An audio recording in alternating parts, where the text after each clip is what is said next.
Meet Holden Caulfield.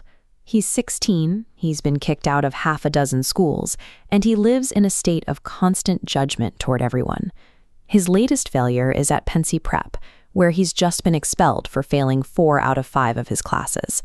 He justifies his academic collapse by labeling everyone around him, from his teachers to his roommates, as phonies.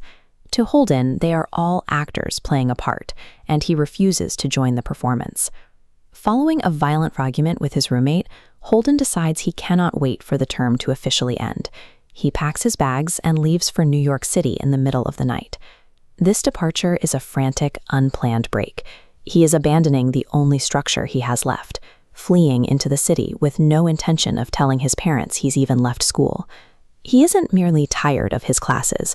Holden is physically repelled by his environment, choosing the isolation of the New York streets over a world that feels dishonest.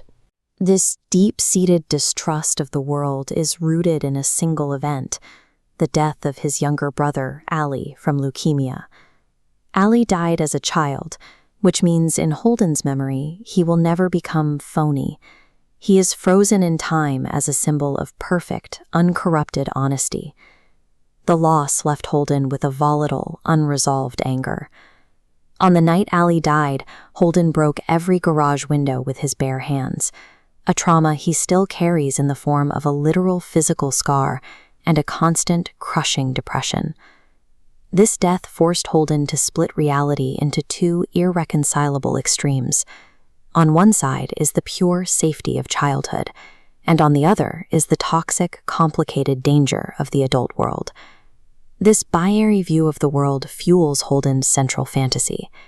He imagines a massive field of rye where thousands of children are playing, located right at the edge of a sheer cliff. For Holden, that cliff represents the drop into adulthood. To fall off the edge is to lose your innocence and become one of the dishonest people he spent a Pensy despising. He wants to be the catcher in the rye, the person who stands at the very edge to catch the children before they fall, effectively stopping them from ever growing up. But while he dreams of saving others from the cliff, Holden is failing to survive in New York. He spends his time trying to navigate the adult world he claims to hate. He goes to bars, attempts to strike up sophisticated conversations, and even hires a prostitute, only to find himself paralyzed by the reality of the encounter.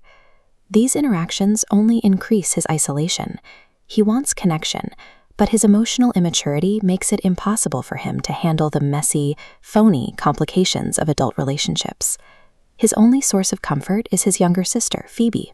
He views her with the same reverence he had for Ali. She is intelligent, honest, and still safely on the plateau, far from the cliff's edge. Holden is trapped. He is unable to function in the adult world, but he is too old to hide in the rye with the children. The tension breaks at a zoo in Central Park. Holden stands in the pouring rain, watching Phoebe ride a carousel.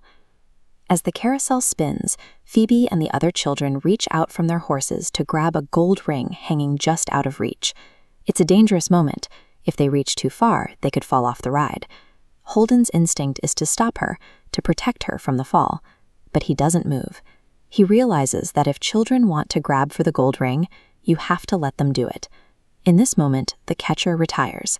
He accepts that the cliff is inevitable and that you cannot protect someone's innocence by preventing them from taking risks.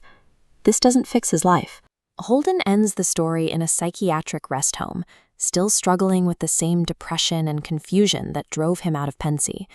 Through Holden, we see the weight of outgrowing childhood. He shows us that the transition into experience is a loss we all have to endure, even if we spend our whole lives wishing someone would